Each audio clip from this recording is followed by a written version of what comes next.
August the 16th. I waited patiently for the Lord. Psalm 40, verse 1.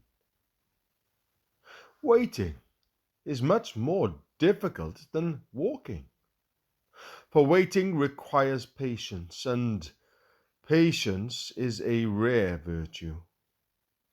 We enjoy knowing that God builds hedges around His people when we look at the hedge from the aspect of protection.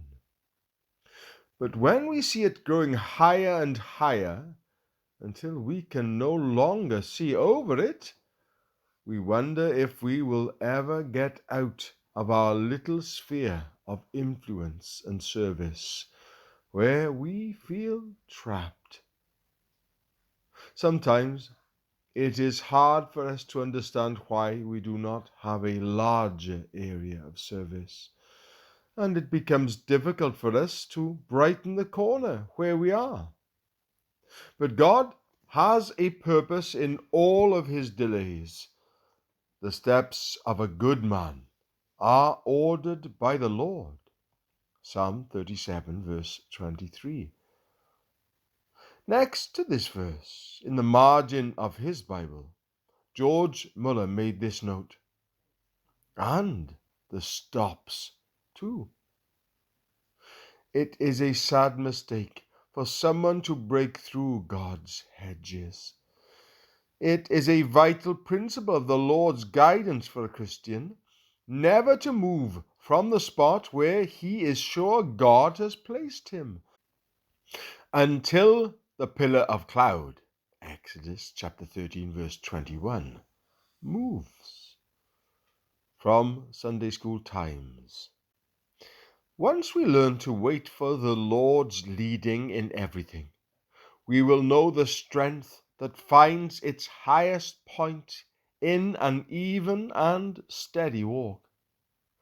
Many of us are lacking the strength we so desire, but God gives complete power for every task He calls us to perform.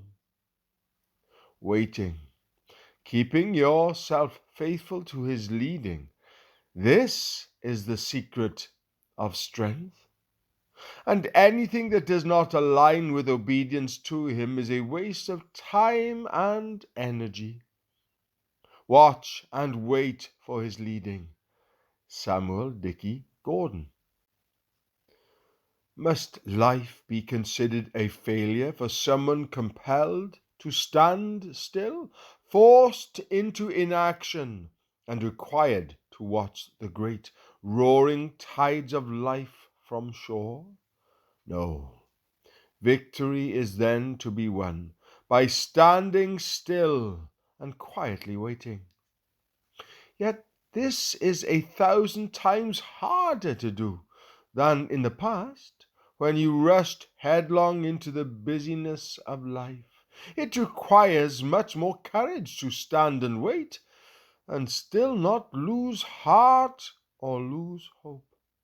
To submit to the will of God, to give up opportunities for work and leave honors to others, and to be quiet, confident, and rejoicing while the busy multitude goes happily along their way.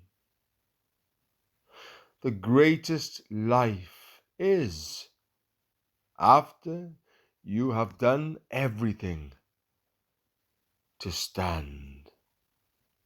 Ephesians chapter 6, verse 13. J. R. Miller.